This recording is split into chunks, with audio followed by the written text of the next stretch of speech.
3 months after the Battle of Luna, as humans had started calling it, Admiral Veklar found himself aboard a human starship heading toward the Korath homeworld. The journey gave him plenty of time to think about his defeat and what it meant for both his people and the strange species that had beaten them. The ship was called the UES Ambassador, and it had been built specifically for diplomatic missions. It was smaller than a warship, but still impressive. The humans had achieved faster-than-light travel in the months following the battle, reverse engineering the principles from captured Korath technology and combining it with their own research. They learned fast, these humans, faster than any species Veklar had encountered. Commander Kate Sullivan ran the ship with quiet efficiency. She was in her 40s, with dark hair starting to show gray at the temples. She had fought in the battle, commanding one of the destroyers that had helped disable the Crimson Talon. Now she was escorting a defeated enemy admiral home, and she did so with professional courtesy rather than cruelty. "We will arrive at your homeworld in 6 hours," Kate informed Veklar during one of their daily meetings. "Our diplomatic team is ready to begin negotiations immediately." Veklar looked at her with his reptilian eyes.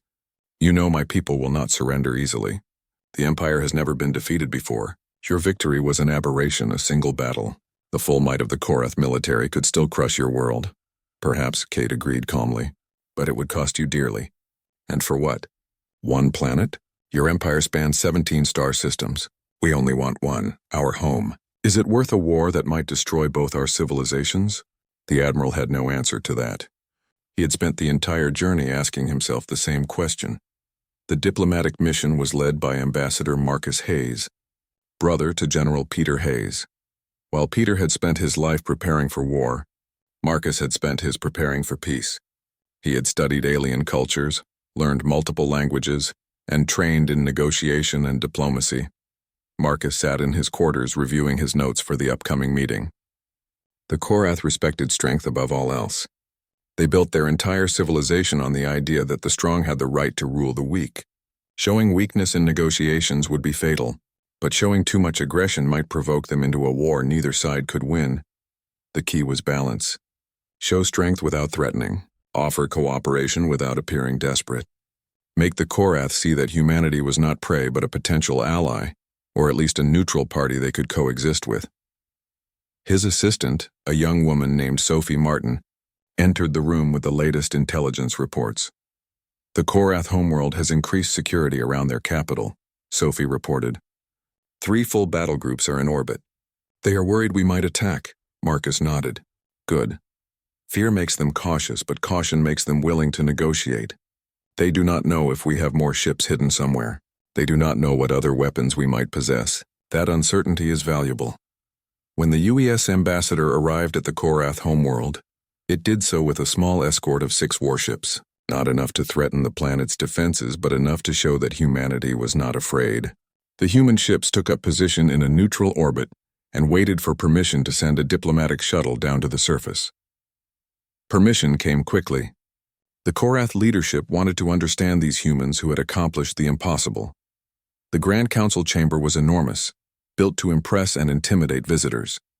The ceiling stretched high overhead, decorated with murals showing Korath victories over hundreds of conquered species. The floor was polished stone that reflected the light from massive windows. And at the far end of the room, Emperor Thakran sat on a throne that looked like it had been carved from a single piece of black crystal. The emperor was ancient by any standard. He had ruled the Korath Empire for over 300 years, guiding its expansion from a single world to 17 star systems. His scales were dark with age and his eyes held the weight of centuries. Marcus Hayes walked across that enormous floor with his small delegation behind him. He did not hurry or show fear. He walked like someone who had every right to be there. "Emperor Thakran," Marcus said, bowing slightly but not deeply, "I am Ambassador Marcus Hayes of Earth. I come to discuss peace between our peoples." The Emperor studied the human for a long moment. "You have defeated one of our fleets. A small fleet, but still a victory. This is unprecedented. No pre-contact species has ever defeated the Korath military." "We did not want to fight," Marcus replied. "We wanted to be left alone. But when threatened, we defended ourselves. That is the right of any free people." "Free?" The Emperor's voice carried amusement. "There is no such thing as freedom in this galaxy. There is only power. The strong rule. The weak serve. This is the natural order. Then consider us strong, Marcus said firmly. Strong enough to defend our home. Strong enough to build a fleet in secret while your admiral watched our world. Strong enough to make war against you costly and unprofitable. You speak boldly for someone whose entire species could be erased from existence. Yes, we could be destroyed, Marcus agreed, but not without cost. Not without your empire losing ships, warriors, resources. And for what purpose? Earth is one planet. We have resources, yes, but nothing you cannot find elsewhere. We have no strategic value to your empire. Conquering us would be expensive, and holding us would be even more expensive. We would resist. We would sabotage. We would make occupation so costly that you would gain nothing from victory. Emperor Thakran was silent for a long time. The human was right, though it pained him to admit it. The reports from Admiral Veklar had been clear. The humans had turned their entire civilization into a fortress. Every city had underground shelters. Every factory could produce weapons. Every citizen was trained for war. Occupying such a world would require a permanent military presence, tying up resources that could be used for more profitable conquests. What do you propose? The Emperor asked finally. A treaty, Marcus said. Earth remains independent and sovereign. All Korath ships will maintain a distance of at least 5 light-years from our system, unless given explicit permission to approach. In exchange, we will not interfere with your empire's internal affairs. And what of our other conquests? What of the species we have already subjugated? This was the delicate part. Marcus chose his words carefully. We propose that any species currently under Korath control be given the option of independence. Not forced independence, but the choice. Some may wish to remain part of your empire. Others may wish to govern themselves. We believe the age of conquest should end and the age of cooperation should begin. The Emperor's eyes narrowed dangerously. You would have me dismantle my empire? Release the worlds we have spent centuries conquering. I would have you transform your empire, Marcus replied. The galaxy is changing, Emperor. Humanity is not the only species developing advanced technology. Others will follow. Soon you will face not one Earth, but 10 or 20. You can fight them all and slowly drain your empire's strength, or you can adapt and thrive in a new era. And if I refuse? If I choose to destroy Earth as an example to others? Then you will face the consequences, Marcus said quietly. We have shared some of our technology with several of your neighboring species. If you attack Earth, you will find that others have learned from our example. Your empire will face resistance on every front. You may win, Emperor, but your civilization will be weakened. Is that the legacy you wish to leave? It was a bluff, but a good one. Humanity had indeed made contact with several other species near Korath space. They had shared some defensive technology and opened diplomatic channels. The seeds of resistance had been planted. Emperor Thakran considered everything he had heard. The human was offering him a way out, a way to save face while avoiding a costly war. The empire would survive, but it would change. Perhaps that was not such a bad thing. Your proposal is interesting, the Emperor said slowly. It would require extensive negotiations, changes to our laws and treaties, time. We have time, Marcus replied. We are prepared to negotiate for as long as necessary, but we need your agreement in principle. Will the Korath Empire accept Earth's independence and begin transitioning toward a more cooperative relationship with neighboring species? The chamber was silent. Every Korath official, every warrior, every advisor waited for their emperor's decision. Finally, Emperor Thakran spoke. We will negotiate. I cannot promise the Empire will accept all your terms, but we will discuss them. You have proven yourselves worthy of respect, humans. That is something few species can claim. Marcus bowed again, deeper this time. Thank you, Emperor. I believe this is the beginning of a new era for both our peoples. The negotiations took 6 weeks. Every detail had to be argued over, compromised on, and carefully worded. But eventually a treaty was signed. The Korath Empire agreed to recognize Earth as a sovereign and independent world. They agreed to begin a 50-year transition period, where conquered species would be given the option of independence. And they agreed to establish a new Galactic Council, where disputes could be settled through diplomacy rather than war. In exchange, Earth agreed to share some defensive technology and 10 years had passed since the Battle of Luna and the treaty that followed. Earth had changed in ways both obvious and subtle. The orbital defenses remained, but they were no longer the only line of defense. Humanity had reached outward, establishing colonies on Mars and Europa, building research stations in the asteroid belt, and sending exploration ships to nearby star systems. Jake Morrison stood in the observation deck of Luna Base 3, looking down at Earth. He was 42 years old now, with some gray in his hair and the lined face of someone who had seen combat. After the battle, he had stayed in the military for 5 more years before retiring. Now he worked as a civilian consultant, helping to train the next generation of officers. Beside him stood Lisa Grant, who had left the military at the same time. They had married 3 years ago in a quiet ceremony with only close friends attending. She worked as an engineer now, helping to design the new generation of human starships. "Hard to believe it has been 10 years, Lisa said, watching the blue planet below. "Sometimes it feels like yesterday," Jake replied. "Other times it feels like a lifetime ago." "Do you think we made the right choice?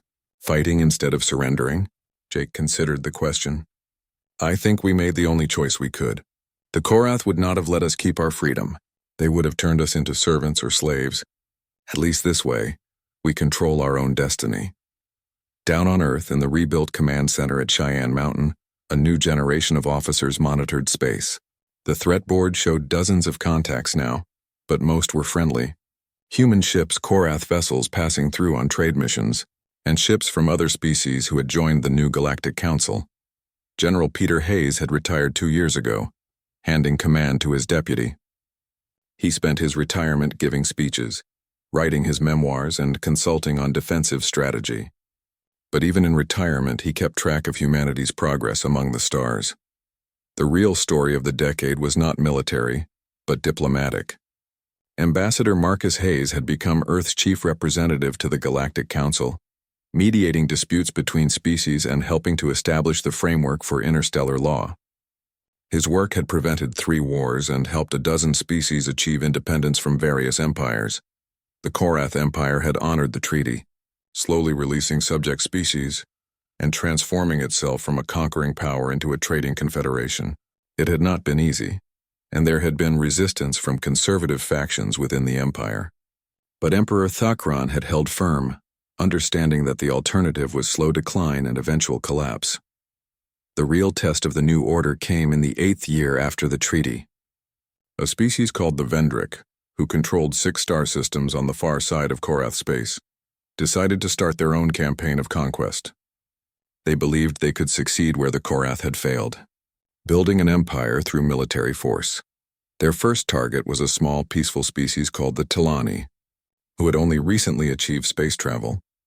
The Talani had no real military and could not defend themselves against Vendrick aggression. The Galactic Council convened to discuss the situation. Representatives from 20 species gathered in the council chambers on a neutral space station to debate what should be done. Marcus Hayes listened to the arguments. Some species wanted to ignore the situation, claiming it was not their concern. Others wanted to issue a strong condemnation but take no action. A few wanted to intervene militarily. When it was Earth's turn to speak, Marcus stood and addressed the council. 10 years ago, humanity faced a choice: submit to conquest or fight for our freedom. We chose to fight and we won. But we learned something important in that fight. Strength alone is not enough. Strength must be combined with wisdom and justice. The Tilani are facing the same choice we faced. But unlike us, they are not prepared. They do not have the weapons or the training to defend themselves. If we do nothing, they will be conquered. And if we allow that, then everything we have built, this council, the treaties, the promise of a better galaxy, all of it means nothing. "What do you propose?" asked the Korath representative, a warrior named Feltor who had fought in the Battle of Luna and now served as a diplomat. "I propose that we defend the Tilani," Marcus said firmly. "Not as conquerors ourselves, but as protectors. Earth will commit ships and personnel to help the Tilani build their defenses. We will train their military and provide them with weapons, and we will make it clear to the Vendrick that aggression will not be tolerated." "And if the Vendrick attack anyway?" asked another representative. "Then we fight," Marcus replied. "Together. This council was created to prevent wars, but if we must fight to protect the innocent, then we fight. That is what justice requires." The vote was close, but in the end, the council agreed. A multinational force would be assembled to protect the Tilani and confront the Vendrick. It would be the first time multiple species worked together militarily since the Council's formation. Captain Kate Sullivan, now promoted to Admiral, was given command of the human contingent. Her fleet of 30 ships joined with Korath vessels, ships from 6 other species, and even a few Tilani vessels that the humans had helped to arm and train. Admiral Kate Sullivan stood on the bridge of the UES Defiant, now the flagship of humanity's deep space fleet. She looked at the tactical display showing the combined fleet. It was impressive, ships from 8 different species working together under a unified command structure. All ships report ready, reported Commander Sophie Martin, who now served as Kate's executive officer. The Vendrick fleet is holding position around the Tilani homeworld. 27 ships. They are demanding surrender. Signal the fleet, Kate ordered. We are moving to intercept. And open a channel to the Vendrick commander. The Vendrick commander appeared on the screen, a large insectoid creature with multiple eyes and sharp mandibles. I am Admiral Kate Sullivan of Earth, Kate said calmly. You are in violation of Galactic Council law. You will withdraw from Tilani space immediately, or we will force you to withdraw. The Vendrick commander made a clicking sound that the translator interpreted as laughter. Your council has no authority here. The Tilani are weak and the weak have no rights. Leave now or we will destroy you along with them. Last chance, Kate warned. Withdraw peacefully. The Vendrick fleet opened fire, but they were facing a force that had trained together for months, using tactics developed by human, Korath, and other species working in cooperation. The battle was brief and decisive. The Vendrick lost 8 ships before they retreated, and the Tilani were saved. The victory sent a message across the galaxy. The age of easy conquest was over. Species that valued freedom and cooperation could stand together against aggression. The Galactic Council was not just words and treaties. It had teeth and it would use them. Back on Earth in a small apartment near the old command center, Jake Morrison watched the news coverage of the battle with Lisa beside him. Their daughter, only 2 years old, played with toys on the floor. We started something, Lisa said softly. When we fought the Korath, we showed everyone that defense was possible. Now others are following our example. Is that good or bad? Jake wondered. I think it is good, Lisa replied. The galaxy is safer now than it was 10 years ago. Not perfectly safe, but better. And it will keep getting better as long as good people are willing to stand up to bullies. Jake nodded, watching his daughter play. She would grow up in a very different galaxy than the one he had known. She would have opportunities he never imagined. She might travel to distant stars, meet alien species, explore new worlds. The future was open in a way it had never been before. 20 light-years from Earth, the first human colony ship arrived at its destination. The UES Pioneer carried 10,000 colonists to a world they had named New Terra. It was a beautiful planet, with blue oceans and green continents similar to Earth but untouched by human civilization. Captain Danny Foster, who had commanded the Defiant during the Battle of Luna, now commanded the Pioneer. He stood on the bridge as the ship entered orbit around New Terra, looking down at humanity's first true colony beyond Earth. We made it, said his first officer, a young man named Kevin Price. After everything we went through, we are finally here. Danny smiled. This is just the beginning. In 100 years, there will be human colonies on a dozen worlds. In 1,000 years, maybe 100 worlds. We survived by turning Earth into a fortress. Now we thrive by reaching outward. The colony ships began landing, carrying people, equipment, and the hopes of an entire species. The colonists would build homes, farms, cities. They would raise families and create a new branch of human civilization, and they would never forget where they came from. Every colonist wore a patch on their uniform showing Earth surrounded by defensive stations. It was a reminder of the day humanity stood alone against an empire and refused to submit. A reminder that freedom was worth fighting for. On Earth, in his office at the military academy, General Peter Hayes taught a class of young officers. They were the next generation, born after the Battle of Luna with no memory of the fear that had gripped humanity before first contact. You are growing up in a time of peace, Peter told them, but peace must be maintained. It does not happen by accident.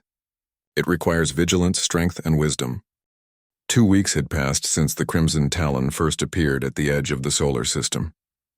Admiral Veckler remained in position, watching, scanning, trying to find weaknesses in Earth's defenses. But every day that passed made him more uncomfortable. These humans were not behaving like a primitive species. They were organized, disciplined, and patient. Then more ships arrived. The sensor officer alerted Veklar to the new contacts. 3 destroyers, 2 cruisers, and another dreadnought dropped out of faster-than-light travel and took up positions near the Crimson Talon. Fleet Commander Zarkoth had sent reinforcements, which meant Veklar's superiors were losing patience. The holographic image of Zarkoth appeared in the command center.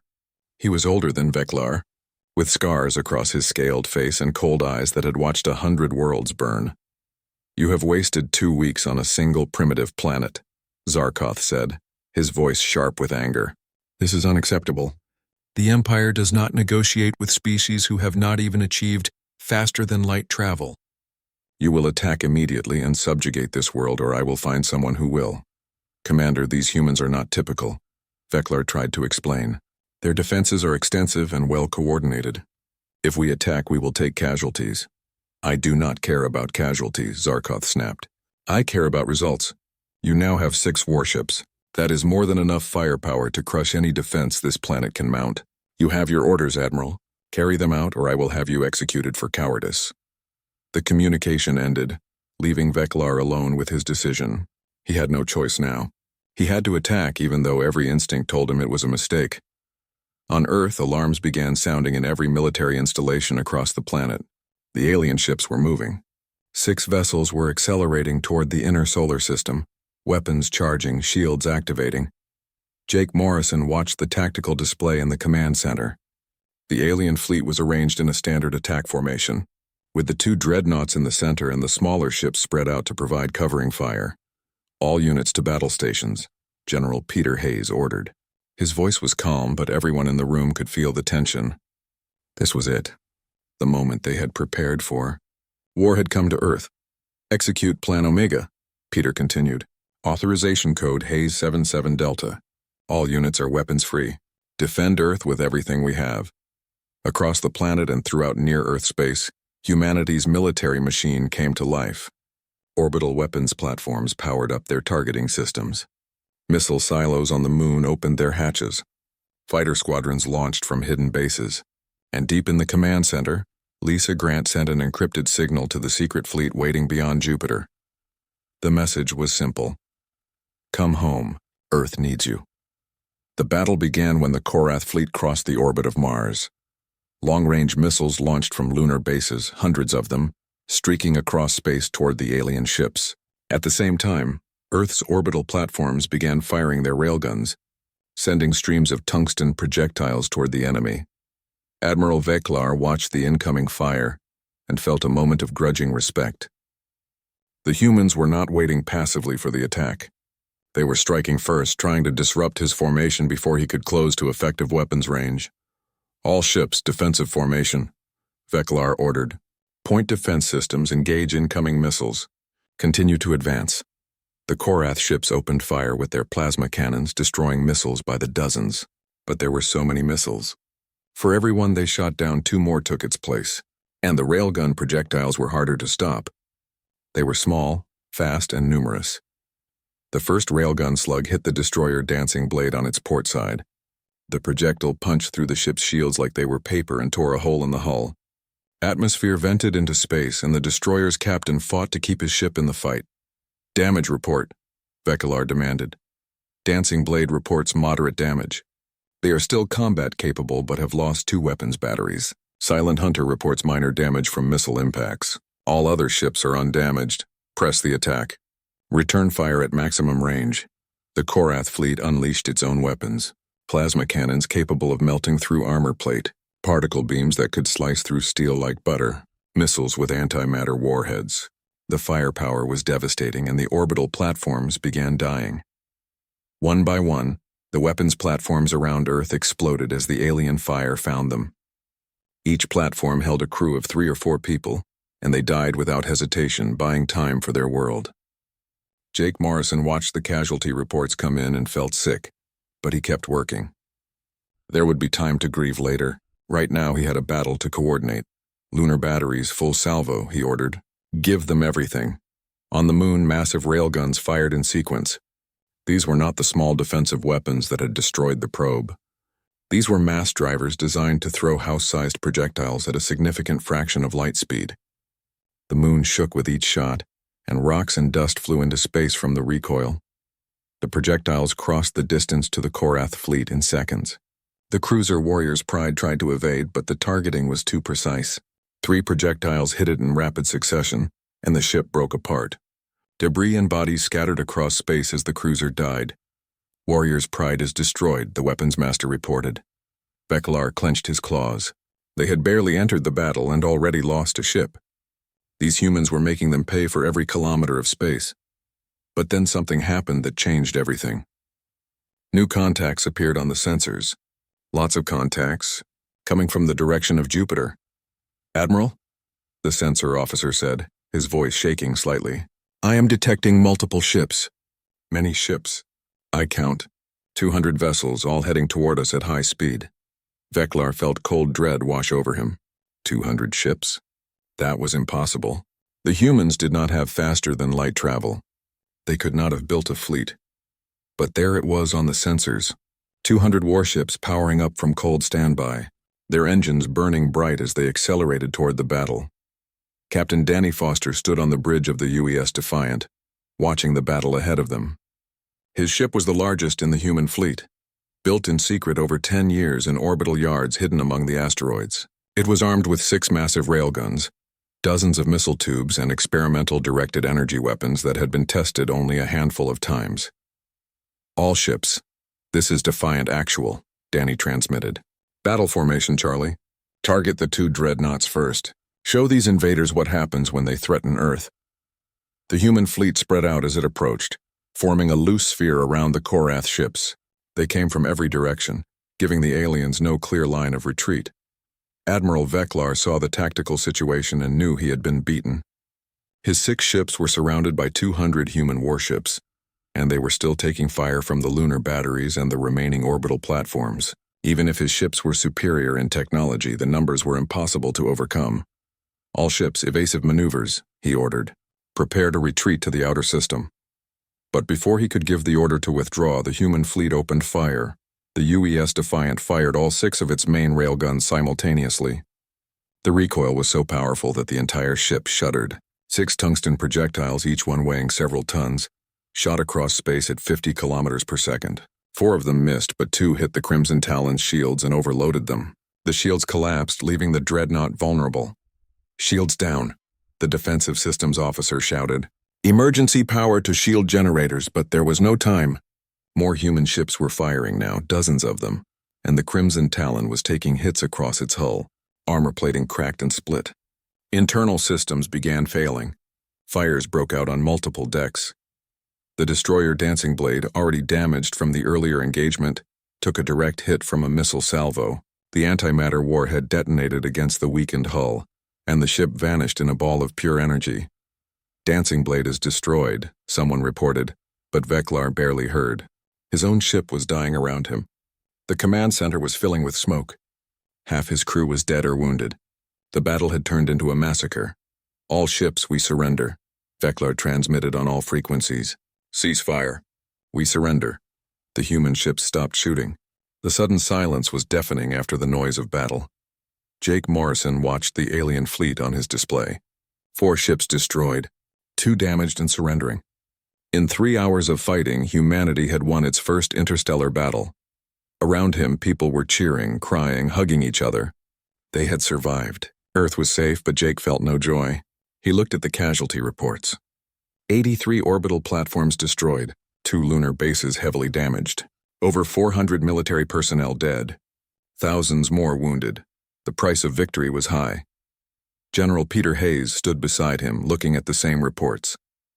"War is terrible," Peter said quietly. "But slavery would have been worse. We did what we had to do." "Yes, sir," Jake agreed. On the main screen, a message came through from the UES Defiant. Captain Danny Foster requested permission to board the Crimson Talon and take Admiral Veklar into custody. The alien warship hung in the darkness at the edge of the solar system, like a predator watching its prey. The ship was massive, stretching nearly 2 kilometers from bow to stern, its hull dark and menacing against the backdrop of distant stars. Inside the command center, Admiral Veklar stood with his clawed hands clasped behind his back, studying the blue and green planet on the main viewing screen. This was what the Korath Empire did best. They found primitive worlds, studied them for a few days, and then conquered them. It was simple work, really. Most species barely had nuclear weapons when the Empire found them. They surrendered quickly when they saw the firepower of a Korath dreadnought. Those who resisted were destroyed from orbit. After 300 years of expansion, the process had become routine. Veklar had personally overseen the conquest of 12 worlds. This would be his 13th. The planet was listed in their star charts as Sol 3, an unremarkable world in a quiet corner of the galaxy. Initial scans showed it had life, civilization, and resources worth taking. Everything else was just details. Begin the standard scan, Veklar ordered. His crew moved quickly, operating their instruments with practiced efficiency. Within a few hours, they would know everything about this world. How many people lived there? Where their cities were located? What weapons they possessed? Then would come the demand for surrender, followed quickly by occupation. But something was wrong. The sensor officer, a young Korath named Felnix, made a strange clicking sound with his mandibles. It was a sound of confusion, perhaps even concern. "Admiral," Felnix said slowly, "the readings are not normal." "Explain," Veklar commanded. Moving closer to the sensor station. "The planet has defenses, sir. Many defenses. I am detecting weapons platforms in orbit around the world. They appear to be disguised as simple satellites, but the energy signatures suggest they are armed. I count over 1,000 separate platforms." Veklar felt a cold sensation in his chest. 1,000 platforms? That was impossible for a pre-contact civilization. "What else?" he demanded. Felnix worked his controls and the main screen changed to show detailed scans. "Their moon, sir. It has been fortified. I am reading multiple military installations beneath the surface. Mass drivers, missile complexes, power generators. The moon is not just a moon anymore. It is a fortress." The Admiral stared at the data, his mind racing. In 2 centuries of conquest, he had never seen anything like this. Pre-contact species did not build fortresses on their moons. They barely managed to put a few explorers there. "What about the asteroid belt?" Veklar asked. "Also militarized, sir. Mining operations, yes, but also defensive stations. And there is something else. The space debris around the planet appears to be deliberately positioned. I think they are using it as part of their defensive network." Veklar turned to his weapons master. "Could we defeat these defenses?" The weapons master hesitated, which was answer enough. "Eventually, yes, Admiral. But it would take time. And we would take damage, significant damage." 6,000 light-years away on the surface of Earth, Lieutenant Commander Jake Morrison sat in the command center buried deep inside Cheyenne Mountain.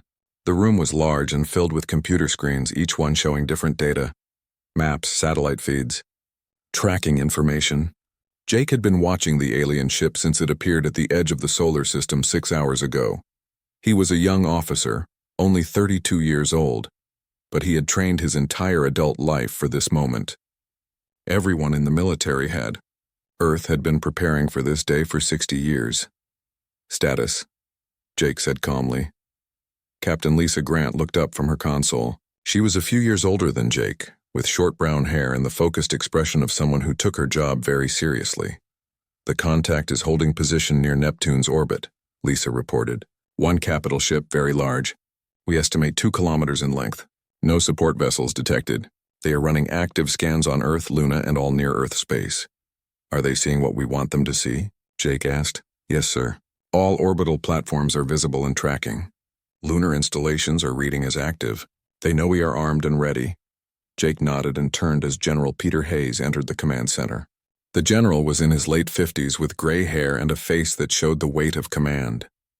He had been in charge of Earth's defense forces for 10 years, overseeing the final preparations for first contact.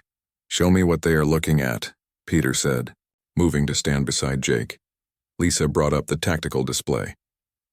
It showed Earth surrounded by layers of defenses.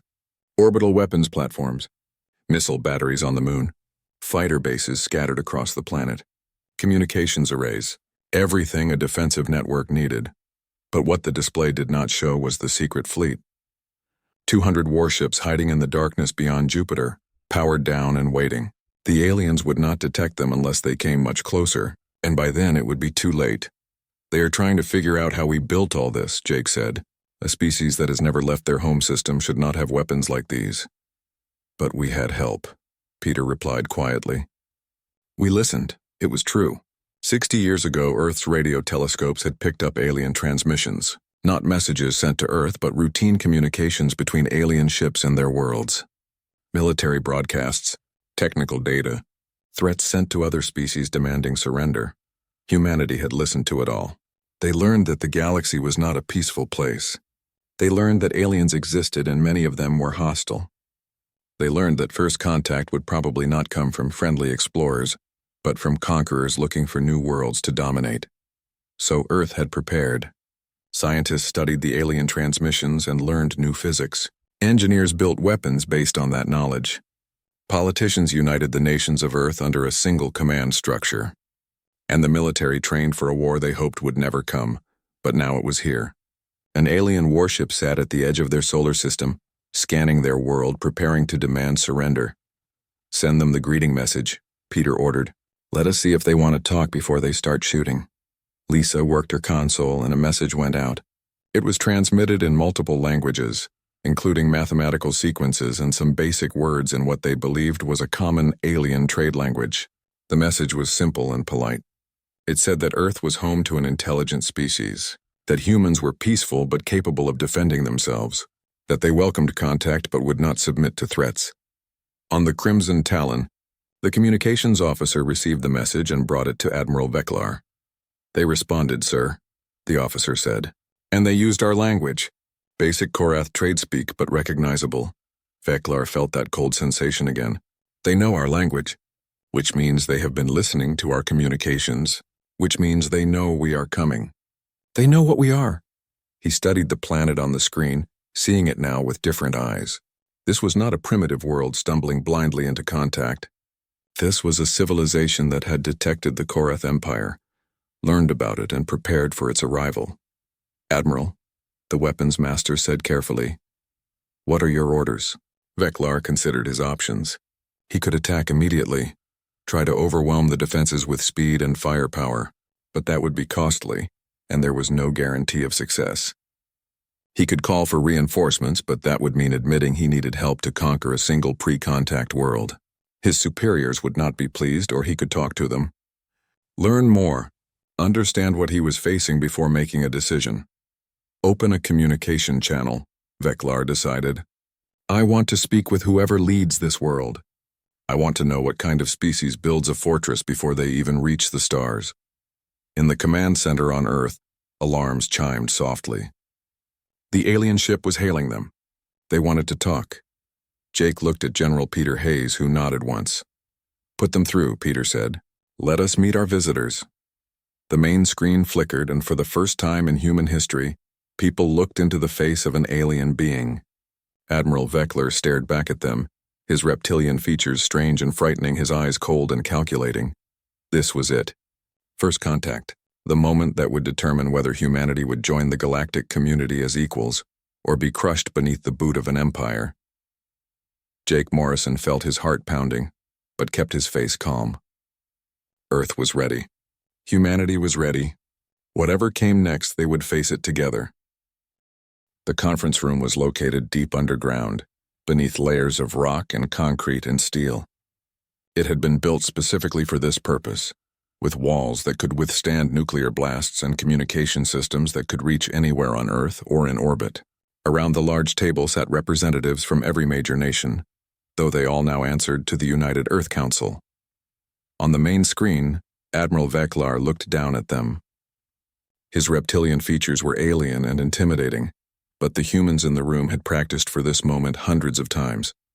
They knew what to expect. Secretary Helen Carter sat at the head of the table. She was 55 years old, with steel-gray hair and a calm demeanor that came from 30 years in diplomacy. She had been chosen to speak for Earth because she never showed fear and never backed down. I am Admiral Veklar of the Korath Empire, the alien began. His voice was translated by computers into perfect English, though something harsh and predatory remained in the tone. Your world lies within territory claimed by the Empire. You have 1 day to submit to our rule. Those who surrender peacefully will be integrated into the Empire. Those who resist will be destroyed. These are your only options. Helen kept her face neutral, though inside she felt anger rising. This creature had traveled across the stars to threaten her world, her people, her home. But anger would not help now. Only strength would matter. Admiral Veklar, she replied, her voice steady and clear. Earth is a sovereign world. We have no interest in joining your empire. We would prefer peaceful relations and trade, but we will not submit to threats. That is not an option, Veklar said flatly. The Korath Empire does not negotiate with primitive species. You surrender, or you are conquered. There is no third choice. Then let me be very clear, Helen said, leaning forward slightly. If you attack Earth, you will lose. We have been monitoring your empire for 60 years. We know your tactics. We know your technology. We know your weaknesses. We have prepared for this day, and we are ready for you. For a moment, Veklar said nothing. Then he made a sound that might have been a laugh, harsh and rasping. You believe your orbital platforms can stop a dreadnought? He asked. You are foolish. One of our ships can reduce your entire world to ash. Perhaps, Helen admitted. But you only brought one ship, Admiral. We know why. You are scouts. You find worlds, assess their defenses, and then call for your fleet if needed. But you will not call your fleet. Do you know why? Enlighten me, Veklar said coldly. Because if you do, you will have to explain to your superiors why a species that has never left its own star system gave you trouble. You will have to admit that you needed help to conquer a primitive world. That will not look good for your career, will it? The alien admiral's eyes narrowed. This human was far more perceptive than he had expected.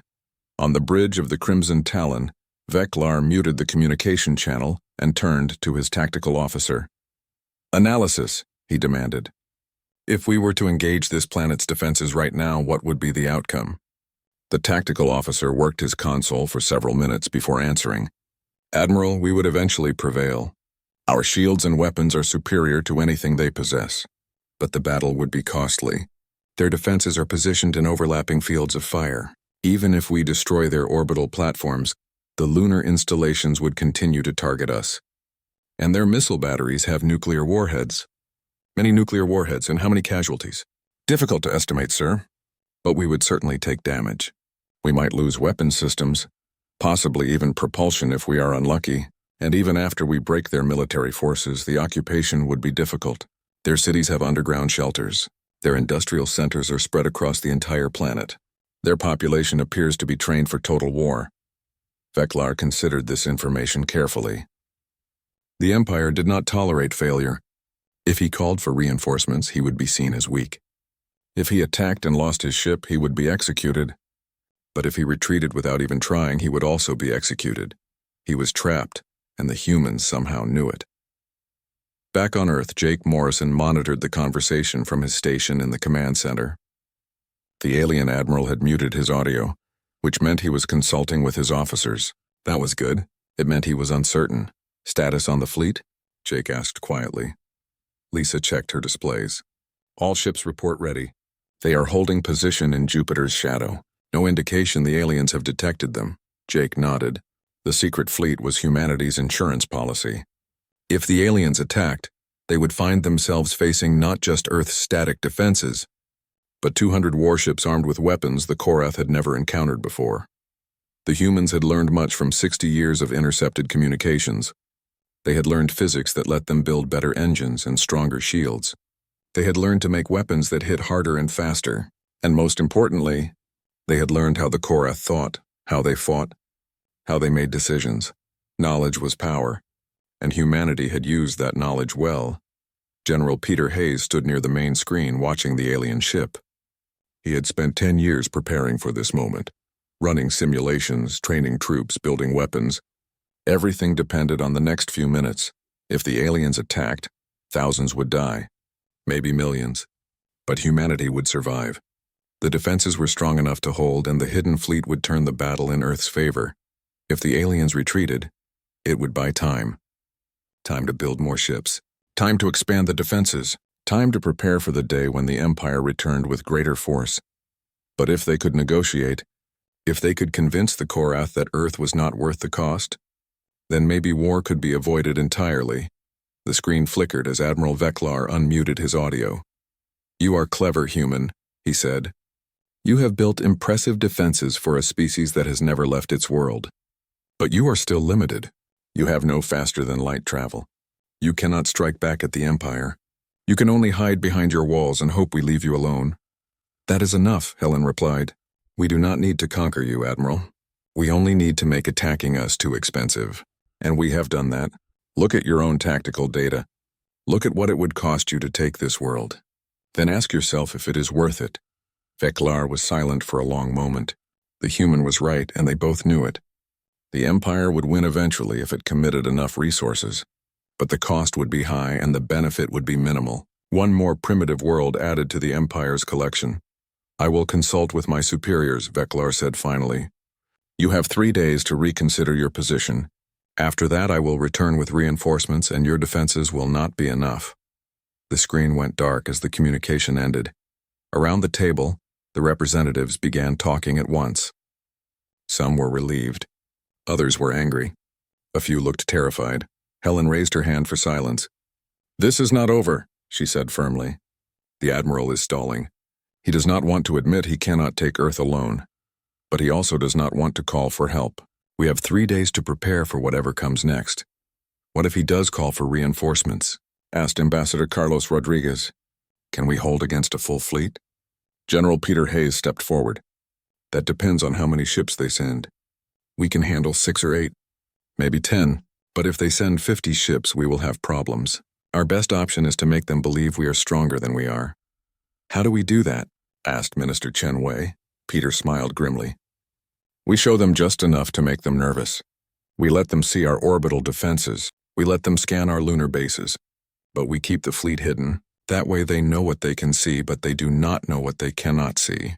Uncertainty is a weapon, too." Jake Morrison understood the strategy. It was a bluff, but a good one. The aliens would look at Earth's visible defenses and wonder what else was hidden. They would imagine threats that might not exist. And that uncertainty would make them cautious. Over the next 3 days, the Crimson Talon remained in position at the edge of the solar system. It did not move closer, but it did not leave either. Its sensors constantly swept across Earth and Luna, gathering data, analyzing defenses, looking for weaknesses. But what Admiral Veklar did not know was that every scan gave humanity more information about the alien ship. Every sensor pulse was analyzed and recorded. Human scientists studied the Korath technology, learning how it worked, finding its limitations. On the 3rd day, Veklar decided to test Earth's defenses directly. He would send a probe to the lunar surface and see how quickly the humans responded. It would give him valuable data about their reaction times and targeting systems. The probe launched from the Crimson Talon and accelerated toward the moon. On Luna Base 3, Commander Kyle Rogers watched it approach on his monitors. "Contact inbound," he reported calmly, designating as Target 1. "Tracking shows impact in 45 seconds. "Weapons ready?" asked Lieutenant Amy Price. "Locked and ready." Waiting for authorization, Kyle watched the countdown. 30 seconds. 20. 10. He waited until the very last moment, letting the probe get close enough for the aliens to think it might succeed. "Fire," he ordered.